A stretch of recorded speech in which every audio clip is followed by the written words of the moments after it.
우리 아이는 왜 사랑받지 못할까요? 작은 며느리가 7년간 참아온 이야기. 어머니, 우리 아이도 손주 아닌가요?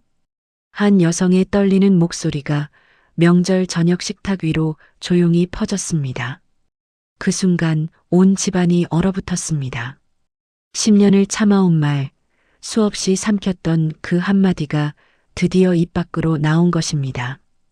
여러분, 혹시 가족 안에서 차별을 경험해 보신 적 있으신가요? 같은 핏줄인데, 같은 손주인데, 왜 누군가는 사랑받고 누군가는 뒷전으로 밀려나야 하는 걸까요?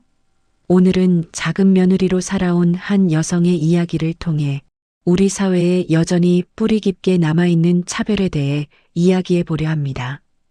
이 이야기는 실화를 바탕으로 각색한 내용입니다.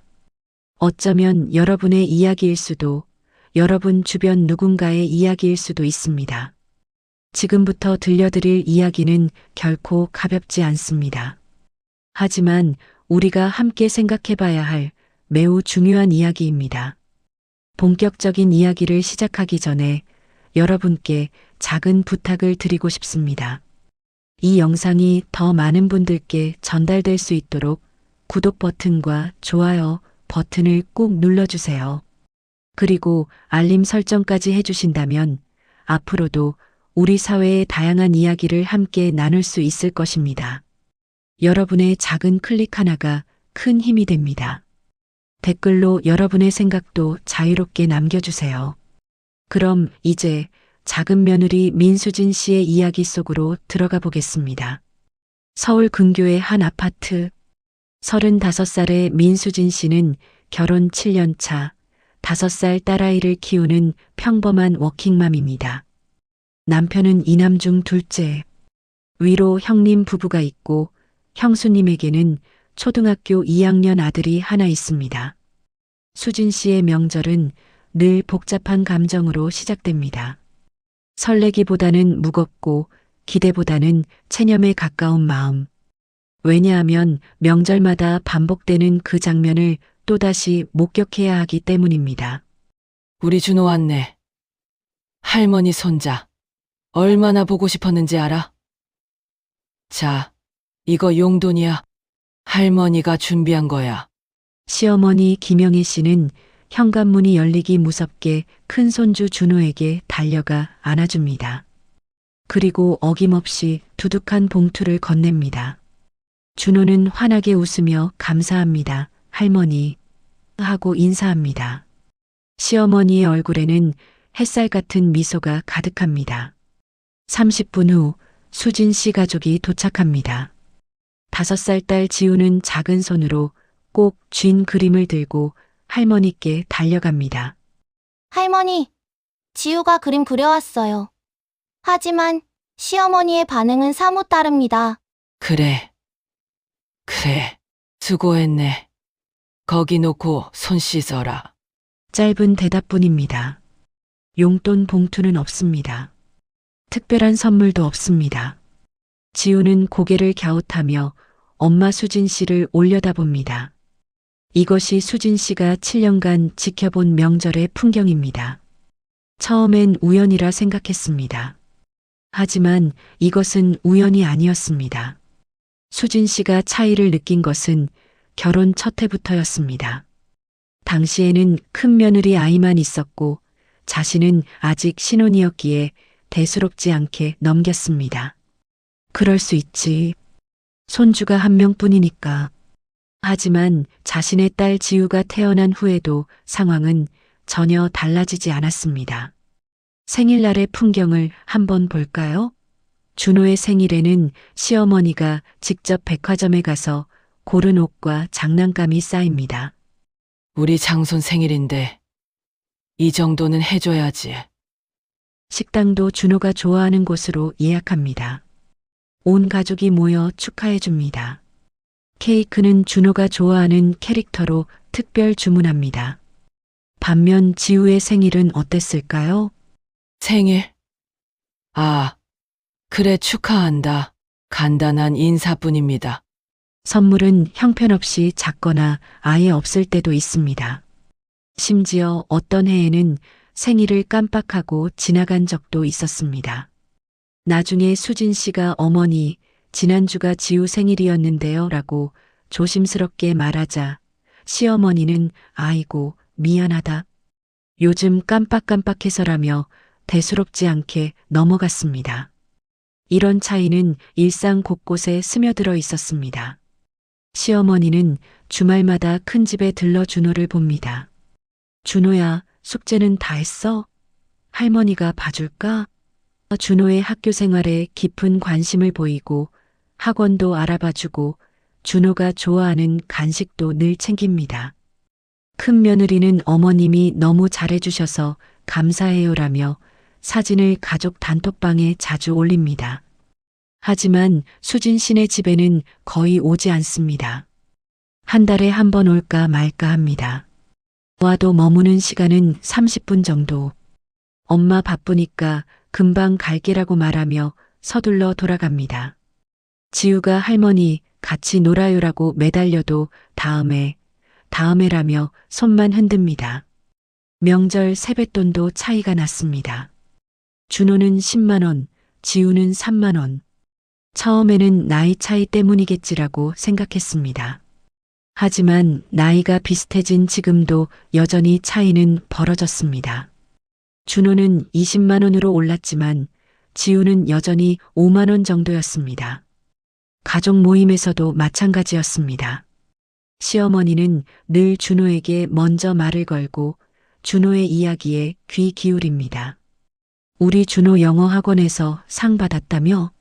역시 우리 손주는 똑똑해. 칭찬이 끊이질 않습니다. 반면 지우가 유치원에서 그림 그리기 대회에서 상을 받았다고 말하면 그래, 잘했네 한마디로 끝입니다. 수진 씨는 남편에게 여러 번 이야기했습니다. 여보, 이건 좀 심한 것 같아. 같은 손주인데 이렇게까지 차이가 나도 되는 거야? 하지만 남편의 반응은 항상 비슷했습니다. 원래 장손이 특별한 거잖아. 우리 집안이 그런 거 알고 결혼한 거 아니야? 엄마한테 그런 말 하면 섭섭해 하시겠다. 그냥 넘어가. 넘어가라고요? 수진 씨는 자신의 감정을 억누르며 살았습니다. 하지만 딸 지우의 표정이 점점 어두워지는 것을 보며 더 이상 참을 수 없다는 생각이 들기 시작했습니다. 어느 날 지우가 물었습니다. 엄마, 할머니는 왜 나는 안 좋아해? 내가 뭘 잘못했어? 5살 아이의 입에서 나온 이 말은 수진 씨의 가슴을 송곳으로 찌르는 것 같았습니다. 아이까지 이걸 느끼고 있었다니. 아니야, 지우야. 할머니가 너를 안 좋아하시는 게 아니라 그냥 말을 잇지 못했습니다. 뭐라고 설명해야 할까요? 내가 장손이 아니라서, 내가 둘째 며느리의 자식이라서 아무리 생각해도 아이에게 해줄 수 있는 말이 없었습니다. 수진 씨는 그날 밤 잠을 이루지 못했습니다. 이대로 계속 살 수는 없다는 생각이 들었습니다. 딸이 할머니에게 사랑받지 못한다는 사실을 인식하며 자라는 것, 그것만큼은 막아야 했습니다. 드디어 지난 추석이었습니다. 그날도 똑같은 일이 벌어졌습니다. 준호에게는 새 운동화와 옷, 그리고 용돈 봉투. 지우에게는 아무것도 없었습니다. 지우는 더 이상 기대하지 않는 듯 무표정하게 앉아 있었습니다. 그 모습이 수진 씨에게는 더 견디기 힘들었습니다. 식사 후 수진 씨는 용기를 냈습니다. 설거지를 하면서 시어머니에게 조심스럽게 말을 꺼냈습니다. 어머니, 제가 조금 여쭤봐도 될까요? 뭔데? 저 손주들 말인데요. 준호하고 지우가 똑같은 손주 아닌가요? 시어머니의 표정이 굳었습니다. 그게 무슨 말이냐? 수진 씨는 떨리는 목소리로 계속했습니다. 어머니께서 준호에게는 항상 선물도 주시고 용돈도 많이 주시는데 지우에게는 너무 차이가 나는 것 같아서요. 지우도 느끼고 있어요. 제가 뭐라고 설명을 해줄 수가 없어요. 시어머니는 잠시 침묵했습니다. 그리고는 이렇게 말했습니다. 수진아, 솔직히 말할게. 정이 가는 건 어쩔 수 없는 거야. 나도 준호를 더 많이 봐왔고, 큰 며느리랑 함께한 시간이 길잖아. 자연스럽게 준호한테 정이 더 가는 거지. 그리고 준호는 우리 집안의 장손이야. 예로부터 장손은 특별한 거 아니냐?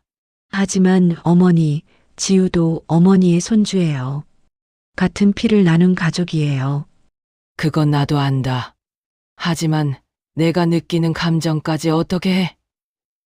나는 거짓으로 사랑하는 척할 수는 없어. 그게 더 안 좋지 않겠니? 수진 씨는 말문이 막혔습니다. 시어머니는 자신이 차별하고 있다는 사실을 인정하면서도 그것이 어쩔 수 없는 일이라고 말하고 있었습니다.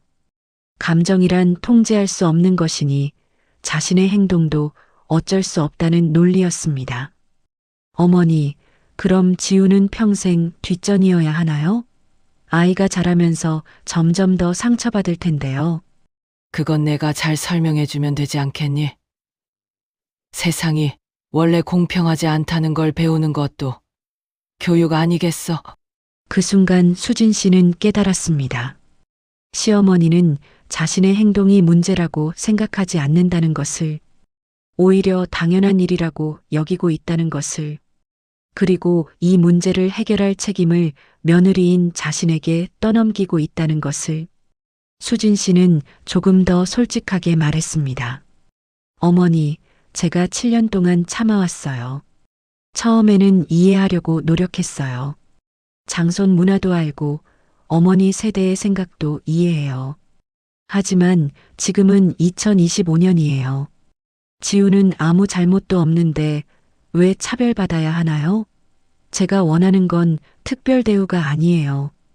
그냥 똑같이 대해달라는 거예요. 같은 손주로 봐달라는 거예요. 시어머니는 한숨을 쉬었습니다. 수진아, 내 말도 이해는 간다. 하지만 나한테 강요하지 마. 나는 내 방식대로 손주들을 사랑하는 거야. 준호한테 더 마음이 가는 게 사실이고, 그건 내가 어떻게 할 수 있는 문제가 아니야. 그럼 최소한 겉으로라도 똑같이 대해주실 수는 없나요? 선물을 주시려면 둘 다 주시고 용돈을 주시려면 비슷하게라도 주세요. 지우가 너무 상처받아요. 그건 생각해보마. 대화는 거기서 끝났습니다. 명확한 해결책도 약속도 없었습니다. 수진 씨는 그날 밤 남편과도 심각한 대화를 나눴습니다. 여보, 오늘 어머니한테 말씀드렸어요. 더 이상 못 참겠어요. 남편은 난처한 표정을 지었습니다. 엄마한테 뭐라고 했는데? 그냥 지우도 똑같이 대해달라고요. 우리가 과한 요구를 한 건가요? 같은 손주를 같은 손주로 대해달라는 게. 남편은 한참을 고민하다가 말했습니다. 미안해. 내가 엄마한테 다시 이야기해 볼게. 사실 나도 보기 안 좋긴 했어. 그냥 넘어가자고 했던 내가 잘못했어. 여보, 이건 단순히 선물 문제가 아니에요. 지우의 자존감 문제예요. 아이가 자라면서 나는 사랑받을 가치가 없는 사람이라고 생각하게 될까봐 너무 무서워요. 남편도 고개를 끄덕였습니다. 알아. 내가 엄마한테 확실하게 말할게. 이건 우리 딸 문제니까.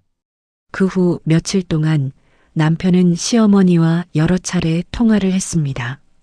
때로는 목소리가 높아지기도 했습니다. 수진 씨는 복도에서 남편의 말을 들었습니다. 엄마, 이건 아니에요. 지우도 엄마 손주예요. 형님 아들만 손주예요? 지우가 얼마나 상처받는지 아세요? 그 일이 있은 후 조금씩 변화가 생기기 시작했습니다. 시어머니는 다음 모임에서 지우에게도 작은 선물을 가져왔습니다. 지우야, 할머니가 이거 샀는데 내가 좋아할 것 같아서. 지우는 깜짝 놀란 표정으로 선물을 받았습니다. 수진 씨의 눈에는 눈물이 맺혔습니다. 이 작은 변화가 얼마나 큰 의미인지 오직 수진 씨만 알고 있었습니다. 하지만 근본적인 문제는 여전했습니다. 시어머니는 여전히 준호를 더 특별하게 대했습니다. 지우에게도 신경을 쓰려고 노력하는 것은 보였지만 그것은 노력이었을 뿐 자연스러운 감정은 아니었습니다. 준호에게는 자발적으로 쏟아지는 관심이 지우에게는 의무처럼 억지로 짜내는 관심이었습니다. 수진 씨는 이런 상황을 지켜보며 복잡한 감정을 느꼈습니다. 감사하면서도 씁쓸했습니다. 변화하려는 시어머니의 모습에 고마웠지만 동시에 왜 처음부터 이렇게 할 수 없었을까라는 아쉬움도 컸습니다. 더 큰 문제는 큰며느리와의 관계였습니다.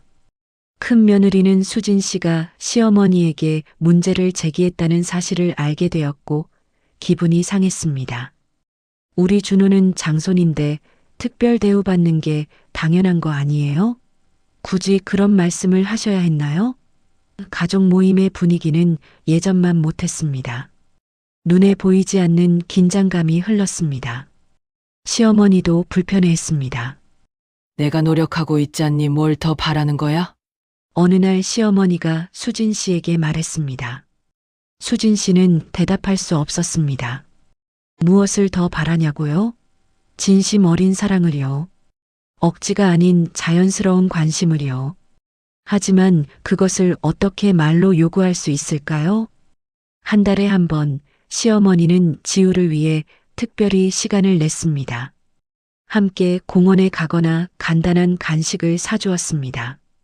하지만 준호와 함께 있을 때의 그 환한 웃음, 그 편안한 모습은 없었습니다. 시어머니는 마치 숙제를 하듯 지우와 시간을 보냈고 지우도 그것을 느끼는 것 같았습니다. 어느 날 지우가 말했습니다. 엄마, 할머니가 나한테 잘해주려고 노력하시는 것 같아. 그런데 왠지 불편해. 차라리 예전이 나았던 것 같아. 5살짜리 아이의 입에서 나온 말이라고 믿기 어려웠습니다. 아이는 이미 억지 관심과 진심을 구별할 줄 알고 있었습니다. 수진 씨는 깨달았습니다. 행동의 변화를 강요할 수는 있지만 마음의 변화를 강요할 수는 없다는 것을, 시어머니에게 지우를 사랑하라고 강요할 수는 없다는 것을, 그리고 그것이 이 문제의 가장 슬픈 지점이라는 것을 남편과 다시 이야기를 나눴습니다. 여보, 우리 거리를 두는 게 나을 것 같아요. 명절에만 만나고 평소에는 우리끼리 살아요. 지우가 할머니한테 상처받는 것보다 할머니 없이 자라는 게 나을 것 같아요. 남편은 고민했습니다. 그게 맞는 방법일까? 모르겠어요. 하지만 지금 상황도 좋지 않아요. 억지로 만들어진 관심은 오히려 지우에게 더 상처가 돼요. 그렇게 수진 씨 가족은 시댁과 적당한 거리를 유지하기로 했습니다. 명절과 특별한 날에만 만나고 평소에는 자주 연락하지 않기로 했습니다. 시어머니는 섭섭해했지만 수진 씨는 더 이상 설명하지 않았습니다. 지우는 이제 할머니에게 기대하지 않습니다. 할머니를 만나도 예전처럼 매달리지 않습니다. 그냥 조용히 인사하고 조용히 자기 할 일을 합니다. 어쩌면 이것이 아이가 스스로를 지키기 위해 만든 방어막일지도 모릅니다. 수진 씨는 때때로 생각합니다. 내가 잘한 걸까? 하지만 곧 고개를 끄덕입니다. 적어도 지우가 더 이상 차별받는 모습을 보지 않아도 되니까. 적어도 아이가 나는 사랑받을 가치가 없는 사람이라고 생각하며 잘하지 않을 테니까. 여러분, 오늘 이야기를 통해 무엇을 느끼셨나요? 가족 안에서의 차별은 매우 미묘합니다. 법으로 처벌할 수도 없고 누군가를 명확히 비난하기도 어렵습니다. 시어머니의 입장에서는 자신의 솔직한 감정을 표현한 것뿐일 수도 있습니다. 하지만 그 솔직한 감정이 한 아이에게는 평생의 상처가 됩니다. 장손 문화, 남아 선호 사상, 첫째 우대 등 우리 사회에는 여전히 많은 차별적 관습이 남아 있습니다. 원래 그런 거야. 예로부터 그래왔어라는 말로 정당화되는 것들이 있습니다. 하지만 우리는 물어야 합니다. 정말 원래 그래야만 하는가? 전통이라는 이름으로 누군가를 아프게 해도 되는가? 사랑은 강요할 수 없습니다. 하지만 최소한의 공평함은 요구할 수 있습니다. 같은 가족이라면, 같은 손주라면 적어도 겉으로라도 비슷하게 대해주는 것. 그것이 어른의 책임이 아닐까요? 수진 씨의 이야기는 여전히 진행형입니다. 완벽한 해결책은 아직 없습니다. 하지만 수진 씨는 최소한 침묵하지 않았습니다. 문제를 외면하지 않았습니다. 그것만으로도 의미가 있다고 저는 생각합니다. 만약 여러분이 비슷한 상황에 있다면 혼자 참지 마세요. 여러분의 목소리를 내세요. 여러분의 아이를 지켜주세요. 가족이라는 이름으로 포장된 차별은 여전히 차별입니다. 오늘 영상이 도움이 되셨다면 구독과 좋아요, 알림 설정 부탁드립니다. 그리고 댓글로 여러분의 생각을 나눠주세요. 여러분은 이 상황을 어떻게 생각하시나요? 시어머니가 잘못한 걸까요? 아니면 며느리가 너무 예민한 걸까요? 솔직한 의견 기다리겠습니다. 다음에도 우리 사회의 이야기, 우리 이웃의 이야기를 가지고 찾아뵙겠습니다. 시청해주셔서 감사합니다.